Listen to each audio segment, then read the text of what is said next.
নমস্কার বন্ধুরা, তোমরা সবাই কেমন আছো? আশা করি ভালো আছো। তোমাদের আশীর্বাদ ও দোয়ায় আমরাও সবাই ভালো আছি। অনেক দিন হয় ভিডিও দেওয়া হয় না, এই নানান সমস্যার কারণে ভিডিও দিতে পারি না। তো আজকে যে ভিডিও করলাম, মুনিয়া আর কি করলো, মুনিয়া বললো যে আজকে আমি রান্না করব নতুন মাটির চুলায় বারান্দায় রান্না করবে মাটির জিনিসপত্রে। তো চলো দেখি ভিডিওটা, সাথেই থাকো। এখন আমি সবজি কেটে নিচ্ছি। আজকে রান্না করব ছোট মাছের তরকারি আর ইলিশ মাছের মাথা দিয়ে পুঁই শাক দিয়ে।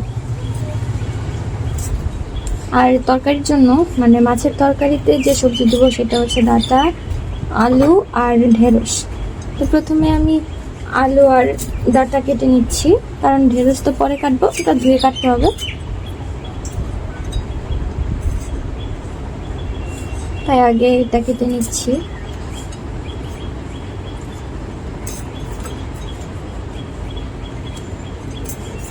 আজকে অনেক বেশি গরম, বৃষ্টি হবে মেঘ করেছে, আবার হচ্ছেও না। তো সবাই ভিডিওটা দেখেন স্কিপ না করে, আশা করি ভালো লাগবে। আজকে মুনিয়াকে রান্না করতে দিয়েছি। মুনিয়া খুব খুশি, বারান্দায় রান্না করতেছে মাটির চুলায়। এখানে সবজি আনছে মুনিয়ার বাবা সকালে বাজার থেকে, তরকারিটা কাটতেছে। কি কি রান্না করবো মোনা? মাছের তরকারি আর ইলিশ মাছের মাথা দিয়ে পুঁই শাক। চুলাটাও তো সুন্দর আছে, মাটির হাঁড়ি, মাটির চুলা, সব কিছু মাটির।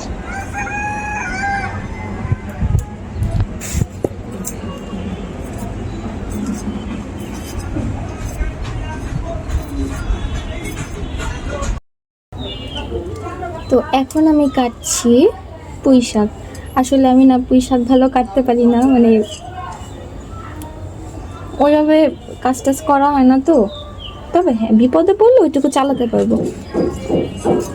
যাই হোক, একটু কাটি, দেন হচ্ছে মামুনি আসবে, মামুনিকে দিয়ে কাটাবো, কারণ আমি পুঁই শাক ভালো কাটতে পারি না। আর খাবার রান্না করার সময়ও তরকারি কাটার একটা সৌন্দর্য আছে। তরকারি কাটা যদি সুন্দর না হয় তাহলে তরকারিতে ওই সবজি ভালো লাগে না দেখতে। তো সব কিছুরই একটা সৌন্দর্য আছে।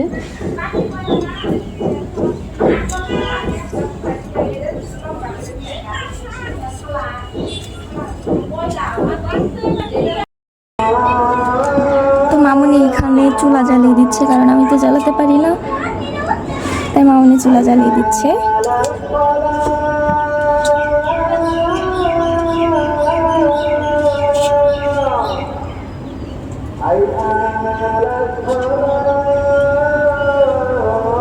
বেশ ভালোই লাগছে কিন্তু বারান্দায় সব মাটির জিনিসের রান্না বান্না। বাড়ি হলে আরো বেশি ভালো লাগতো, আরো খোলা জায়গা থাকতো। পাতিলটা হয়তো ফুটে যাবে,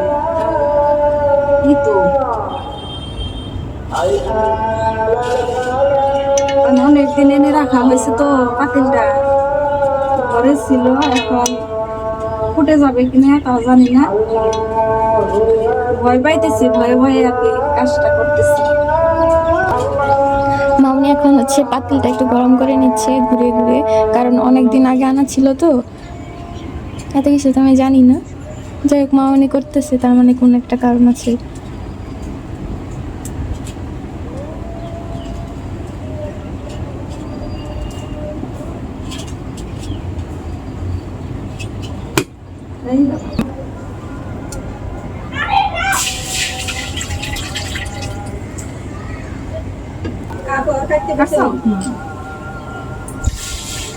এখন হচ্ছে এই যে চাল ধুয়ে দিয়ে দিলাম, মানে ভাত রান্না করবো তাই।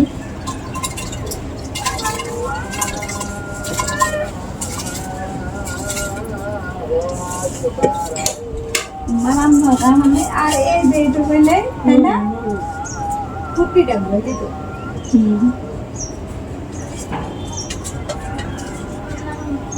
জালটা আমি একবার ধরে দিয়ে আসি, বুঝবা না, জালটা ধরে দিয়ে আসি পরে করে যে মাটির এটা দিই, দেখে দিব। জাল কাটা শুকানা এই যেখানে ভাত মানে চাল ফুটতেছে, আমার যে কি আনন্দ হচ্ছে আমি এক্সপ্লেইন করতে পারবো না, অনেক বেশি আনন্দ হচ্ছে।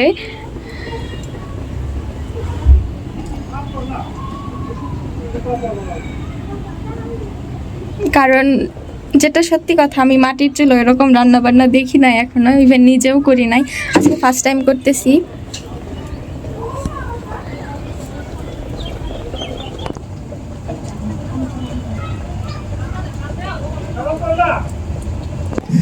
তো ভাত হতে হতে আমি মাছটা মেখে নিব তরকারির জন্য।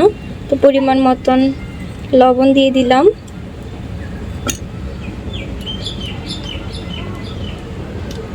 পরিমাণ মতন হলুদ গুঁড়ো,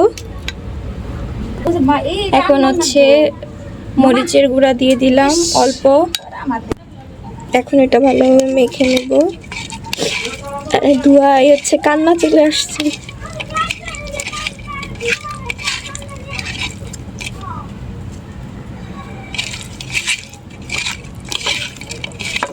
ভালোভাবে মিশিয়ে নিলাম।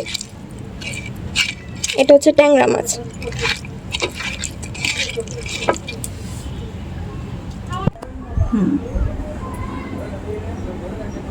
ভাত হয়ে গেছে, এখন ভাতটা নামিয়ে নিব। অনেক সুন্দর হয়েছে, একদম ঝরঝরে, দেখি বোঝা যাচ্ছে।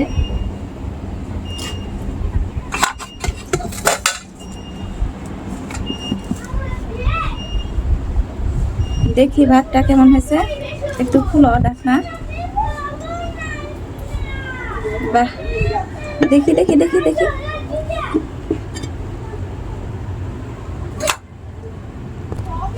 অনেক সুন্দর হয়েছে। এখন তরকারি রান্না করব, তো সবাই সাথেই থাকেন। আলকি তেল দিয়ে দিব। ওই একটু তাপ হোক। এখন দিয়ে দিলাম তেল।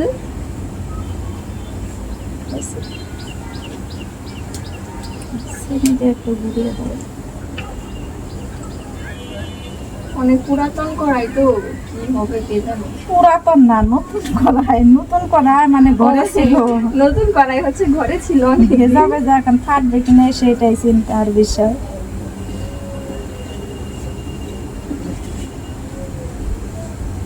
আচ্ছা, জিরাটা দিয়ে দাও, জিরা রাঁধুনি। অল্প অল্প, অত না।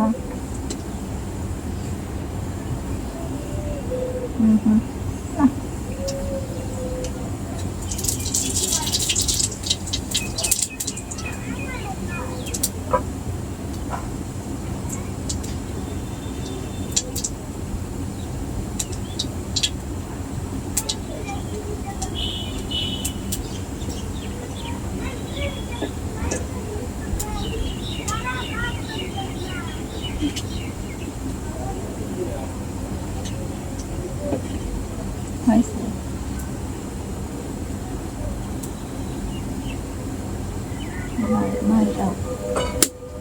এখন মাছ দিয়ে দিব, যে ট্যাংরা মাছ আমি মেখে রেখেছিলাম।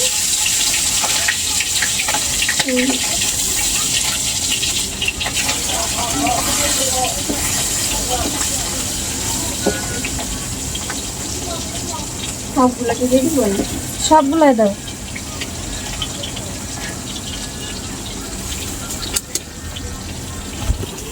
এই তো মামুনি পুঁই শাক আর যে ইলিশ মাছ দিয়ে একটা রান্না করব খাবার, ওইটার জন্য এই যে সবজি কেটে দিচ্ছে। আমি পুঁই শাক বেশি কাটতে পারি না, আলু দিলাম। আলসি লাগে পুঁই শাক কাটতে, অনেকক্ষণ সময় লাগে, তো এই জন্য আলসি লাগে। বারান্দা রান্না করতেছে নতুন চুলায়। আর আজকের আবহাওয়াটাও হচ্ছে একটু খারাপ, মানে বৃষ্টি বৃষ্টি, কিন্তু বৃষ্টি হচ্ছে না। আর এই তো এইদিকে হচ্ছে মাছ ভাজি করছি আমি।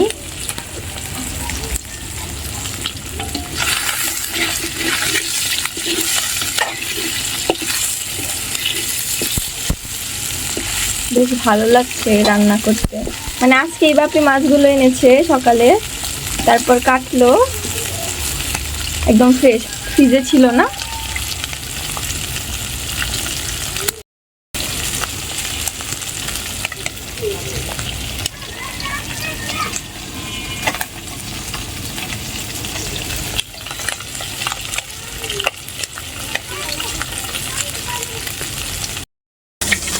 মাছ ভাজি হয়ে গেছে, এখন তুলে নিব। যদিও খুব একটা ভালো হচ্ছে না, তাপ লাগতেছে, প্রথম প্রথম করতেছি আমি, তারপরেও আস্তে আস্তেই তো মানুষ শিখে।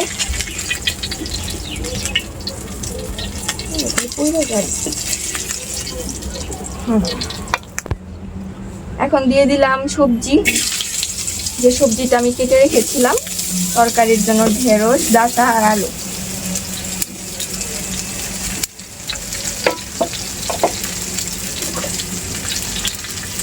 দিয়ে দিলাম পরিমাণ মতন লবণ।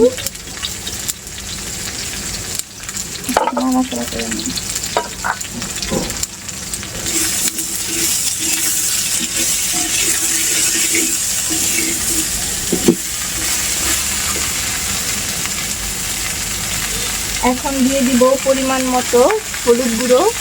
আর লাগে না। আর দিয়ে দিলাম মরিচ গুঁড়ো। হয়েছে আর দেবো না, কাঁচামরিচ দিব আবার।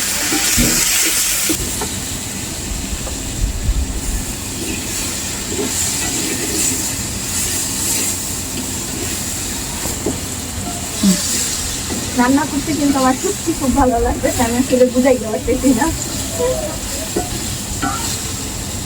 এখন হচ্ছে জল দিয়ে দিব, মানে তরকারিতে সবজি ভাজা হয়ে গেছে, আর একটু লাগবে মনে।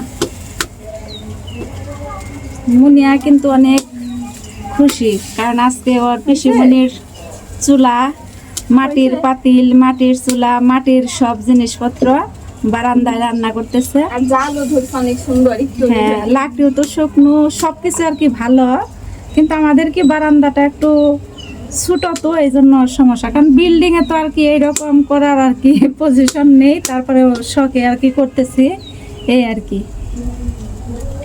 তারপরে খুব ভালো লাগছে। এখন এই যে ভেজে রাখা মাছ দিয়ে দিলাম, ট্যাংরা মাছ ভেজে রেখেছিলাম তরকারির জন্য।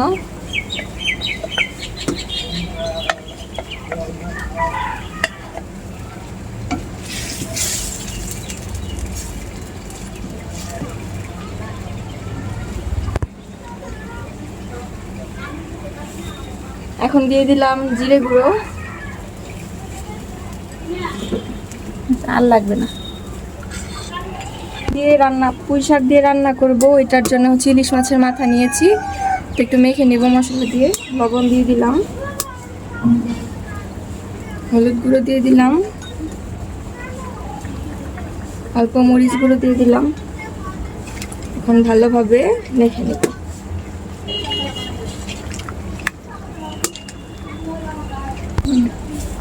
তরকারি হয়ে গেছে, এখন এই যে নামিয়ে নিচ্ছি।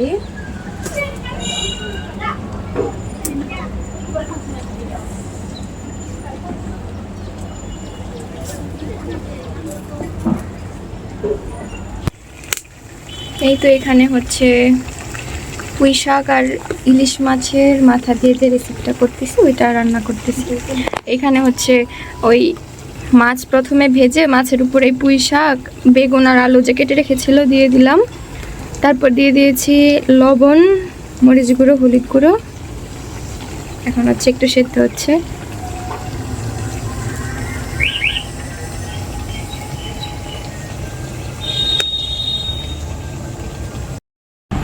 এই তো রান্না বান্না শেষ, এখন মামুনি আর বাপি খেতে বসলো। প্লেটও হচ্ছে মাটির প্লেট।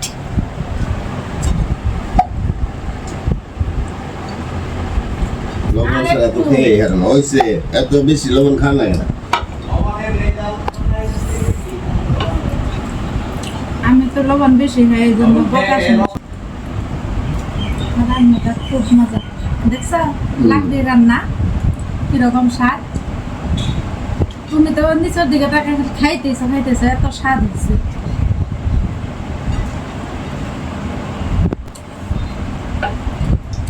খুব সুন্দর হয়েছে। আসলে লাকড়ি রান্নার স্বাদ কিন্তু আলাদা, তাই না? মাটির পাতিলে, মাটির চুলায় লাকড়ি দিয়ে, অনেক স্বাদ। আর মনে হাতে রান্নাটাও স্বাদ। আমার চাইতে বেশি পারি মনে। তো বন্ধুরা, সব তো দেখলে রান্না বান্না করলো আজকে মুনিয়া, রান্নাটা অনেক অনেক স্বাদ হয়েছে। ভিডিওটি যদি তোমাদের ভালো লেগে থাকে সব সময় তোমরা পাশে থাকবে, ভিডিওটি দেখবে। আজকের মতো পর্যন্ত, তোমরা সবাই ভালো থেকো, সুস্থ থেকো, টাটা।